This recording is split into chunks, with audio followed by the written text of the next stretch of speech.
Welcome back ناظرین، اور ابھی بریک میں ہمیں جوائن کیا ہے نثار احمد بھٹی صاحب نے حمد باری تعالیٰ کے لیے۔ نثار صاحب بسم اللہ کیجئے گا، حمد باری تعالیٰ سنتے ہیں آپ سے۔ مالک الملک لا شریک لہ وحدہ لا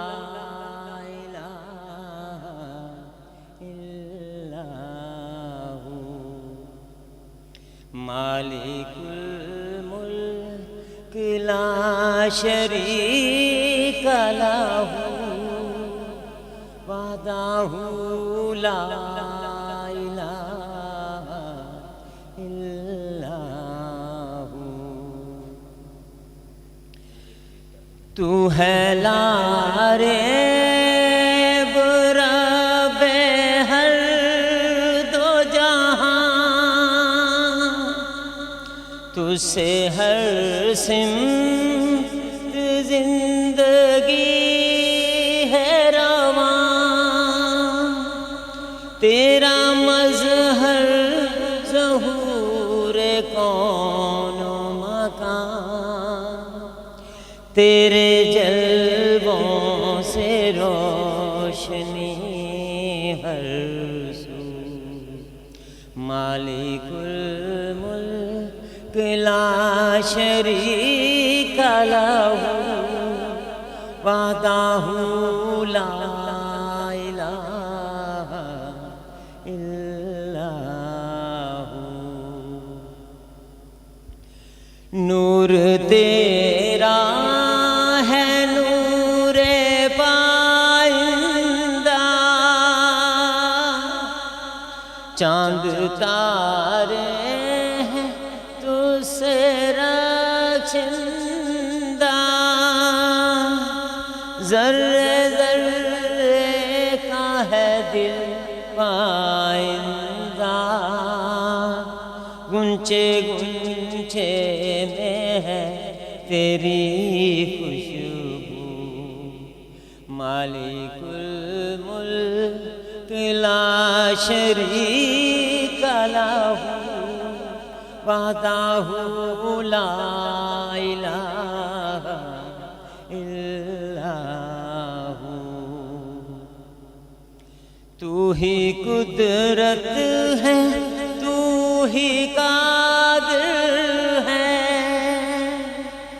تو ہی نصرت ہے، تو ہی ناصر ہے، تو ہی ظاہر ہے، تو ہی باطن ہے،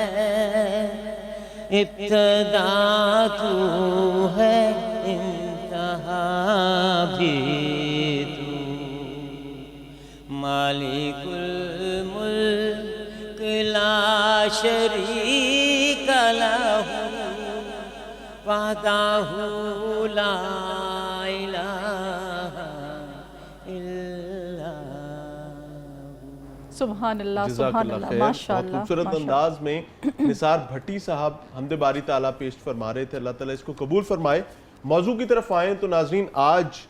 ولادت حضرت امام حسن علیہ السلام ہے، آج ذکر، آج تذکرہ اس عظیم ہستی کا ہے۔ جب ان عظیم ہستی کی طرف دیکھتے ہیں تو سمجھ آتی ہے کہ نانا کون ہے؟ نبی آخر الزمان صلی اللہ علیہ وآلہ وسلم۔ والد کون ہے؟ حضرت علی مرتضیٰ رضی اللہ تعالیٰ عنہ۔ اور والدہ کون سی عظیم ہستی ہیں؟ حضرت فاطمہ الزہرا۔ اور اگر بھائی کی بات کریں تو کیا کمال ہستیاں ہیں، تمام ہستیاں عظیم سے عظیم تر ہیں۔ اور ایک اور خوبصورت چیز جس کو میں ضرور جس پر بات کرنا چاہوں گا، ذکر کرنا چاہوں گا، کہ نبی کریم صلی اللہ علیہ وآلہ وسلم جو کہ اللہ کے محبوب ہیں، ان کے اپنے دست شفقت سے تربیت نہ صرف حضرت امام حسن کی، حضرت امام حسین کی ہوئی، بلکہ حضرت علی مرتضیٰ کی تربیت بھی خود نبی کریم صلی اللہ علیہ وآلہ وسلم نے فرمائی، اور والدہ جو ہیں حضرت فاطمہ الزہرا، ان کی تربیت بھی خود نبی کریم صلی اللہ علیہ وآلہ وسلم نے فرمائی۔ کیا عظیم معیار ہے۔ ناصر مدنی صاحب ورثہ صاحب موجود ہیں، علامہ صاحب رہنمائی فرمائیے گا کہ تھوڑے سے فضائل بیان فرما دیں ان عظیم ہستیوں کے حوالے سے۔ الحمدللہ وکفا وسلام علی عبادہ الذین اصطفیٰ اما بعد فاعوذ باللہ من الشیطان الرجیم بسم اللہ الرحمن الرحیم قل لا اسألکم علیہ اجرا الا المودۃ فی القربى انما یرید اللہ لیذھب عنکم الرجس اہل البیت ویطہرکم تطہیرا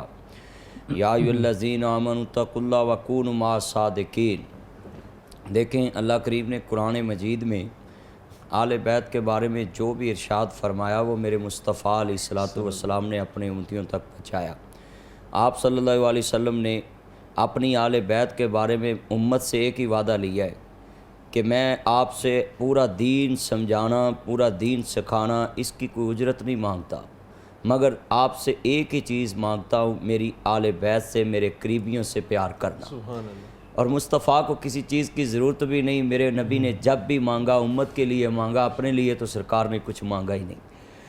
اور آپ صلی اللہ علیہ وسلم نے حضرت امام حسن کے فضائل میں سب سے پہلے میں یہ بات کہوں گا کہ ساری دنیا مصطفیٰ کو دیکھنے کے لیے حضور کے در پہ آتی ہے، مگر قربان جاؤں اس نواسے کی شان پہ جس کی ولادت کی خبر نبوت کے کام میں پڑتی ہے، تو وہ میرے مصطفیٰ کو خوشی ملتی ہے اور آپ لوگوں کو خوشیاں دینے والے۔ اور کتنی پیاری وہ خبر ہوگی کہ آپ کے گھر میں نواسا، وہ بھی پہلا 2 ہجری کو سیدہ فاطمہ زہرا سلام اللہ علیہ کی شادی ہوئی اور 3 ہجری کو حضرت امام حسن 15 رمضان کو دنیا میں تشریف لائے۔ حضرت امام حسن رضی اللہ عنہ کی ولادت کی خبر جب مصطفیٰ کے پاس پہنچی تو ہر نانی کی خواہش ہوتی ہے کہ میری بیٹی کے گھر میں اللہ جولی ہری کر دے تو میں خوشیوں سے کھلونے لے کر جاؤں۔ اور عجیب بات ہے، آج میں نے دیکھا ہے یہ ددیال والے جو ہے نا وہ نانکوں کو اچھا نہیں جانتے، حالانکہ ننیان والے جتنا خرچ کرتے انہوں نے کوئی بچے کی کمائی تو نہیں نہ کھانی ہوتی۔ ہمیں بڑا دل رکھنا چاہیے کہ اگر نانی نانا بچوں سے پیار کرے تو وہ تو چند دن آتے ہیں چلے جاتے ہیں، بچہ ادھر چلے جائے، بچہ تو آپ کا ہی ہے، جد تو آپ کی بڑھنی ہے، عزت تو آپ کی بڑھنی ہے، خرچ تو آپ پہ ہی ہونا ہے، آپ کی جد پہ ہونا ہے۔ میرے مصطفیٰ سب سے پہلے گئے اور گڑتی بھی مصطفیٰ نے دی، اور صدقے جاواں ان آنکھوں پہ جن آنکھوں نے سب سے پہلے مصطفیٰ کو دیکھا، جن کو ایک دفعہ دیکھے تو جہنم کی آگ حرام ہو جاتی ہے ایمان کی حالت میں۔ پھر گڑتی بھی آپ نے عام چیز سے نہیں دی، اپنے لواب دین جو اگر کنویں میں پھینک دیا جائے تو وہ کڑوا خو جو ہے میٹھا ہو جاتا ہے، اور ایک کھجور کی گٹلی لے کر آپ نے اپنا لب لگا کر اور جناب سیدنا حضرت امام حسن مجتبیٰ علیہ السلام کے آپ کے ہونٹوں کے ساتھ لگائی اور پوچھا علی اس کا نام کیا رکھیں؟ جی میں نے تو اس کا نام رکھ دیا ہے۔ تو آپ نے فرمایا نہیں، اس کا نام میں رکھوں گا، اور آج تک کسی نے سنا نہیں، آج تک کسی نے رکھا نہیں، یہ اللہ نے ایک فرشتے کے ذریعے ان کا نام بتایا، تو اس کا نام میں نے حضرت حسن رکھنا ہے۔ اور حسن کا معنی ہی بڑا خوبصورت ہے، حسن کا معنی خوبصورت، حسین کا معنی بہت ہی زیادہ خوبصورت، اور اللہ سب کو جو ہے ان ناموں کی قدر کرنے کی بھی توفیق عطا فرمائے۔ ان کے فضائل میں یہ کتنی خوبصورت بات آ گئی، کہتے ہیں ایسی پنجابی جو چھوٹے ہوندے ہیں سوندے ہوندے سا جی گڑتی کسی چنگے بندے تو دعا ہوتے آتا ہوتے جاندیاں، تے میں کہنا آل محمد تے جرا کرنے والے ہو میرے چنو، تسی اج بھی آل محمد نہ بغض رکھ دے، کدی نہ آل محمد تے کوئی جرا کرنا، کہ جنہ دی گڑتی چ مصطفیٰ دا لب شامل ہے، کیا ان کی عادتیں کیا شان والی ہوں گی، کہ یہ عام لوگوں کی بات ہے کہ نیک بندے سے گڑتی دلائیں، کسی اچھے انسان سے گڑتی دلائیں۔ نام بھی حضور نے رکھا، یہاں میں اپنے ناظرین کی اصلاح کرتا جاؤں کہ اگر نانکے ننیال والے نانی یا نانا نام کاٹ کے بھی رکھ دیں تو آپ ان پہ قدغن نہیں لگا سکتے۔ یہ حضور نے پوری دنیا میں ننیال والوں کی عزت بنا دی ہے کہ وہ اپنی بیٹی کے گھر میں اگر آئیں تو ان کو اپنے نواسے کا نام چینج کرنا اچھا لگے تو آپ کبھی نہیں بول سکتے، کیونکہ نانا رسول کی سنت ہے، مصطفیٰ کریم علیہ السلام کی سنت ہے۔ اور نان جو ننیال والے ہیں نان کے اگر نام رکھ بھی لین تو کیڑی نانی نے کمائی کھانی، اسی جدوں بھی نانی کو جانا ہے نانی مینوں کھڈونا دے دے اور کوئی نہیں، تو 4 جڑا مرتبان چ پایا ہوندا سی نانی 4 والا مرتبان ہی دے دے، 4 ہی لے جانے، یعنی جب بھی ننیال کے پاس کوئی جاتا ہے تو کچھ لے کر ہی آتا ہے۔ تو ہمیں بڑا دل رکھنا چاہیے، ہماری ماؤں کو چاہیے، جو دادیاں ہوتی ہیں جو پہلے ہی پیار کرتی ہیں نا اپنیاں کڑمنیاں نال، تو خدا واسطے میں انہوں نے کہوں گا کہ بعد میں بھی اسی طرح پیار رکھا کریں۔ جب آپ صلی اللہ علیہ وسلم نے نام بھی رکھ دیا، گڑتی بھی دے دی، تو آپ صلی اللہ علیہ وسلم نے فرمایا جس نے میری ہم شکل دیکھنا ہو وہ میری بیٹی فاطمہ کا لال حسن دیکھ رہا اللہ ہوں۔ اکبر، اور سبحان شادی تک حضرت حسین نبی پاک صلی اللہ علیہ وسلم کے مشابہ تھے، اور جو چہرہ تھا جو حضرت امام حسن رضی اللہ تعالیٰ عنہ کا سارا مصطفیٰ سے جو نا ملتا تھا۔ اور میں یہاں ایک بات کاؤنٹ کر جوں، اللہ نے کائنات میں کوئی ایسی چیز نہیں پیدا کی جس کو دیکھ کے کوئی کہے کہ میرے نبی ان جیسے ہیں۔ اللہ نے شان ہی اپنے محبوب کو یہ دیا ہے، وَدَاعِيًا إِلَى اللَّهِ بِإِذْنِهِ وَسِرَاجٌ مُنِيرًا، جو بھی کوئی دیکھے گا یہی کہے گا حسن میرے مصطفیٰ جیسا ہے، حسین میرے مصطفیٰ جیسا ہے۔ یہ کوئی نہیں کہے گا کہ مصطفیٰ کا چہرہ فلاں جیسا۔ اللہ نے وہ صورت ہی نہیں بنائی، وہ آنکھ ہی نہیں بنائی جو دیکھ کے کہے کہ وہ میرے نبی جیسا ہے۔ میرے نبی آج بھی بے مثل، اور میرے مصطفیٰ کی نظر جن پہ پڑی وہ بھی بے مثل۔ حضرت امام حسن کے بارے حضور کی بشارت ہے، آپ نے فرمایا 30 سال خیر القرونی،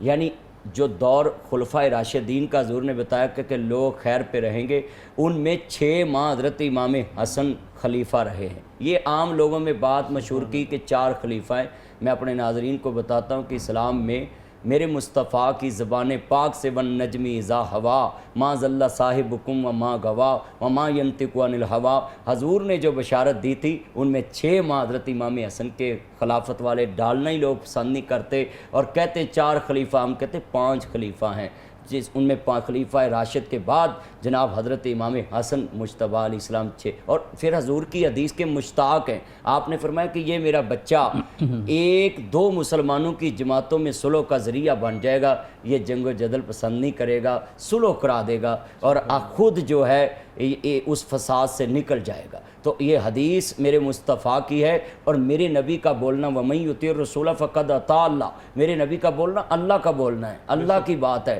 تو حضور نے جب اپنی زندگی میں کہہ دیا یہ میرا بچہ 2 مسلمانوں کی جماعتوں میں آئین ہتھیار نکل آئیں گے تو یہ صلح کا ذریعہ بن جائے گا، تو حضرت امام حسن مجتبیٰ علیہ السلام رضی اللہ تعالیٰ عنہ کے اتنے فضائل ہیں، انشاءاللہ آگے ڈسکس ہوگی۔ اللہ ہمیں آل محمد سے سچی محبت نصیب فرمائے، اور آل محمد سے سچا پیار نصیب اور ان کے راستے پر چلنے اور ان کے راستے اور پر جیسے کہ آپ کہہ رہے ہیں نام مبارک بھی رکھا آپ کے نانا جان نے، اور تربیت جیسے عمران بتا رہے تھے کہ تربیت مبارک آپ کی جو ہے وہ بھی نانا جان نے کی، پھر آپ کس وطن سے ہیں، پھر آپ کے والد کون ہیں، اور پھر کہتے ہیں کہ آپ کا چہرہ مبارک بھی اپنے نانا نبی کریم صلی اللہ علیہ وآلہ وسلم سے مشابہت رکھتا تھا، لیکن کہتے ہیں کہ آپ کامل نمونہ تھے، عادات و اطوار جو ہیں آپ کی حضرت علی سے بہت ملتی تھیں، کامل نمونہ آپ کو قرار دیا گیا ہے۔ اور پھر یہ بھی کہا جاتا ہے حضرت علی کے جتنے بیٹے تھے وہ سب کو اپنے بیٹے کہہ کر بلایا کرتے تھے، لیکن امام حسن اور امام حسین کا آپ مرتبہ دیکھیں، کہا جاتا تھا کہ نبی کریم صلی اللہ علیہ وآلہ وسلم کے صاحبزادے ہیں، ان کے بیٹے ہیں۔ مزید ہم جانتے ہیں ڈاکٹر صاحب سے، ڈاکٹر صاحب آپ بتائیے گا اتنا بلند رتبہ عشق اہل بیت، مزید فضائل بیان کیجیے گا، کیا کہا جا رہا ہے عشق اہل بیت کے بارے میں، مزید کس طرح سے ہم فالو کر سکتے ہیں؟ بسم اللہ الرحمن الرحیم۔ میں پہلے تو شکریہ ادا کرتا ہوں لاہور رنگ کا، بڑی خوبصورت یہ مجلس سے جا کر آپ بیٹھے ہوئے ہیں، اور اپنے میزبانوں کا بھی شکریہ ادا کرتا ہوں، اور آج پہلی مرتبہ بالمشافہ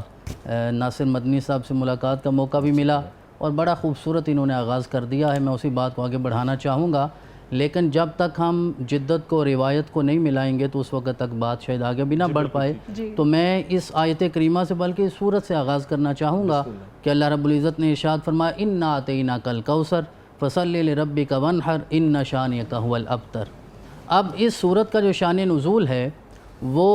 علماء اہل سنت کے ہاں بھی اور علماء اہل تشیع کے ہاں یہی ہے کہ جب رسول اللہ صلی اللہ علیہ وسلم کے دوسرے صاحبزادے جو حضرت خدیجۃ الکبریٰ سے دوسرے ہیں، جن کو عبداللہ بھی کہا جاتا ہے اور طاہر بھی کہا جاتا ہے، جب وہ دنیا سے رخصت ہو گئے تو مکے والوں نے خاص طور پہ عاص بن وائل نے یہ شور مچا دیا کہ یہ ابتر ہو گئے، استغفر اللہ نعوذ باللہ۔ ابتر عربی زبان میں اسے کہا جاتا ہے جو مقطوع نسل ہو جائے، جس کی نسل ختم ہو جائے، جو لا ولد ہو جائے، جو لا وارث ہو جائے۔ تو انہوں نے کہا پریشان ہونے کی ضرورت نہیں ہے، استغفر اللہ نعوذ باللہ، ان کی اولاد تو ہے نہیں، اتنا عرصہ جتنا عرصہ یہ خود موجود ہیں ہمیں برداشت کرنا ہوگا، جب یہ چلے جائیں گے تو یہ ساتھ اپنا دین بھی لے جائیں گے۔ تو اللہ رب العزت نے میرے رسول صلی اللہ علیہ وسلم کو جناب جبرائیل کے ذریعے یہ تسلی بھیجی، جب بھی میرے آقا روئے زمین پہ پریشان ہوتے ہیں، پورا قرآن پڑھیے، یہ دستور ہے، یہ اسلوب ہے قرآن کا کہ رسول اللہ صلی اللہ علیہ وسلم سے پہلے جتنے انبیاء اور رسول آئے جب ان پہ کوئی الزام لگتا کوئی طعنہ ہوتا تو انہیں خود سے جواب دینا ہوتا تھا، لیکن رسول گرامی سے میرے رب کی محبت کی انتہا یہ ہے کہ جب آپ پہ کوئی الزام ہوتا کوئی طعنہ ہوتا تو جواب جبرائیل لے کر آیا کرتے تھے۔ تو یہاں بھی میرے آقا صلی اللہ علیہ وسلم پریشان ہوئے تو جناب جبرائیل آئے، اللہ کا پیغام سلام اور ساتھ کا اِنَّا أَعْطَيْنَاكَ الْكَوْثَرَ، آپ کو پریشان ہونے کی ضرورت نہیں ہے، یہ جو آپ کو ابتر کہتے ہیں نا، تیرے رب کا وعدہ ہے اِنَّ شَانِئَكَ هُوَ الْأَبْتَرُ، تیرا یہ دشمن ابتر ہو جائے گا تو ابتر نہیں ہوگا، تجھے میں کوثر عطا کروں گا۔ اب یہ لفظ کوثر پہ علماء کے ہاں اختلاف ہے، کئی کہتے ہیں اسے حوض کوثر ہے، کئی کہتے ہیں کوئی نہر مراد ہے، بہت سارے معنی بیان ہوئے، لیکن امام جعفر صادق سے یہ قول منقول ہے کہ وہ ارشاد فرماتے ہیں کہ کوثر سے مراد ہماری ماں سیدۃ النساء فاطمۃ الزہرا رضی اللہ تعالیٰ عنہ کی ذات گرامی ہے کہ اللہ رب العزت نے یہ وعدہ کیا کہ میرا محبوب آپ کو پریشان ہونے کی ضرورت نہیں ہے، آپ ابتر نہیں ہوں گے، آپ بے نسل نہیں ہوں گے، آس بن وائل بے نسل ہو جائے گا، ابو جہل ابو لہب عتبہ شیبہ امیہ وہ بے نسل ہو جائیں گے، میں فاطمہ کے ذریعے صبح قیامت تک آپ کی نسل کو زندہ رکھوں گا۔ تو اب الکوثر کا مصداق تو فاطمۃ الزہرا ہیں، لیکن اس کی تفسیر اول بن کے جناب سیدنا حسن مجتبیٰ رضی اللہ تعالیٰ عنہ جو ہیں وہ تشریف لائے، اور 15 رمضان مبارک اس خوبصورت صبح کو آپ اس روئے زمین پہ جلوہ گر ہوئے۔ تو بہت ساری احادیث آپ کے فضائل میں بھی موجود ہیں، آپ کے نسب میں، آپ کے حسب کے فضائل میں، آپ کی سخاوت، آپ کی شجاعت، دین کی محبت، وہ انشاءاللہ تعالی ہم ساتھ ساتھ آپ کی خدمت۔ بہت خوبصورت بات۔ ڈاکٹر صاحب مزید رہنمائی فرمائیے گا کہ محبت کا کیا پیمانہ تھا نبی کریم صلی اللہ علیہ وآلہ وسلم کا حضرت امام حسن کے لیے؟ رسول اللہ صلی اللہ علیہ وسلم کی جس طرح حضرت نے بیان فرمایا کہ جب میرے آقا کی پہلی نظر ان کے چہرے پہ پڑی تو جو وجد کی کیفیت میرے رسول کی ذات پہ طاری ہوئی شاید وہ الفاظ کے ساتھ بیان ہی نہیں ہو سکتی۔ ایک دن میرے آقا اپنے گھر سے نکلے، اب دیکھیے رسول اللہ صلی اللہ علیہ وسلم نے جناب فاطمہ الزہرا کا گھر بھی اپنے گھر کے ساتھ رکھا، جتنا قریب ہو سکا نا، جتنا بہتر اپنے قریب رکھا۔ رسول اللہ پاس سے گزرے تو بچوں کے رونے کی آواز آئی، رونے کی آواز آئی تو میرے رسول کے اٹھتے ہوئے قدم رک گئے، صحابہ ساتھ تھے، جمع غفیر تھا ساتھ، اصحاب موجود تھے، عرض کی آقا چلیے، تو آپ نے ارشاد فرمایا نہیں اب میں نہیں چل سکتا، واپس تشریف لے کے گھر گئے، جا کر جناب فاطمہ الزہرا سے پوچھا تو انہوں نے کہا ابا حضور بات یہ ہے کہ گھر میں کھانے کو ہے کچھ نہیں، اور بچے جو ہیں وہ بھوک اور پیاس کی شدت کی وجہ سے رو رہے ہیں، اور میرے پاس کچھ نہیں ہے کہ میں انہیں چپ کروا سکوں۔ میرے رسول صلی اللہ علیہ وسلم کی آنکھوں سے آنسو جاری ہو گئے، آپ نے بچوں کو اٹھایا، آپ نے سینے کے ساتھ لگایا، اور کہتے ہیں رسول اللہ صلی اللہ علیہ وسلم نے اپنی مبارک زبان جناب حسن کے منہ میں اور پھر جناب حسین کے منہ میں رکھی، اور جب صاحبزادوں نے، ان شہزادوں نے، جنت کے سرداروں نے رسول کائنات کی زبان کو چوسا، رب رحمان نے انہیں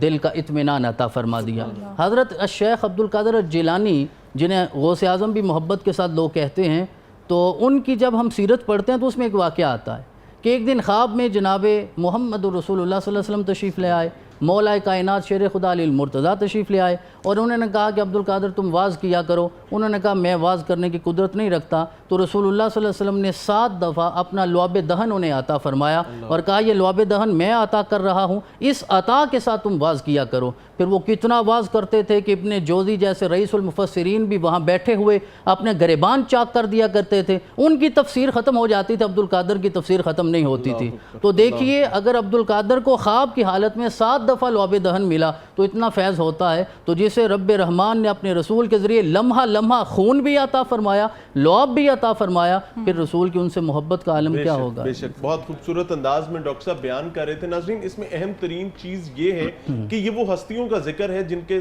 ساتھ خود نبی کریم صلی اللہ علیہ وآلہ وسلم نے محبت فرمائی ہے اور ان کے ساتھ محبت کرنے کا حکم دیا ہے۔ اس وقت ہمارے ساتھ ہمارے خوبصورت بھائی موجود ہیں، سید حسین حیدر زیدی صاحب، درخواست کروں گا کہ کلام پیش فرمائیے۔ ولادت امام حسن علیہ السلام آپ تمام کو بہت بہت مبارک ہو۔ آپ کو بھی جزاک اللہ خیر، جزاک اللہ خیر۔ سکون پائے گی دنیا حسن کے آنے سے، سکون پائے گی دنیا حسن کے آنے سے، سکون پائے گی دنیا حسن کے آنے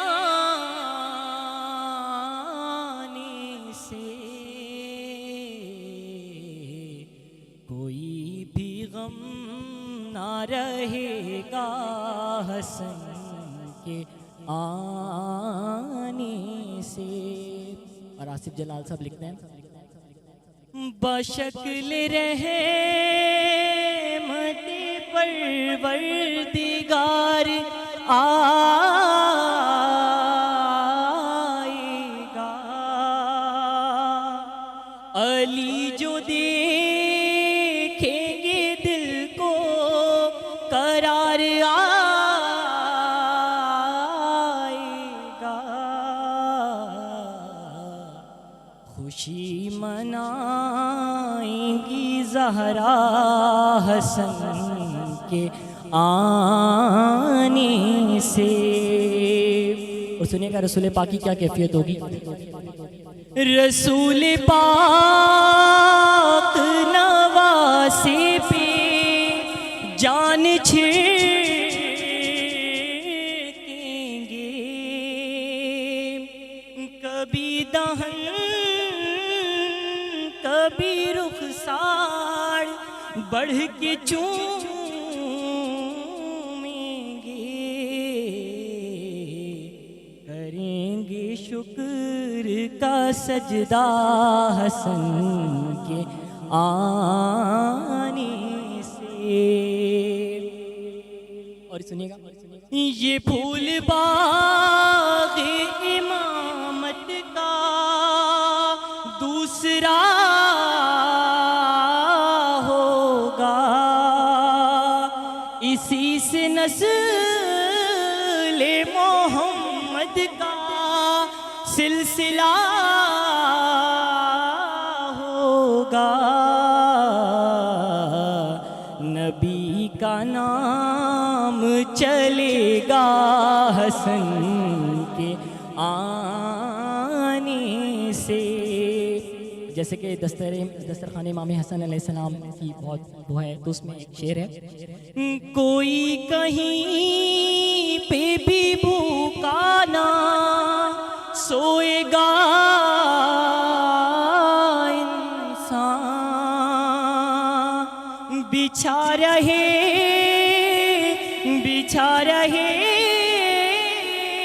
گا ہمیشہ حسن کا دسترخوان.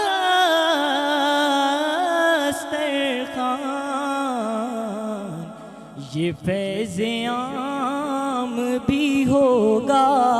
حسن کے آنے سے. سکون پائے گی دنیا حسن کے آنے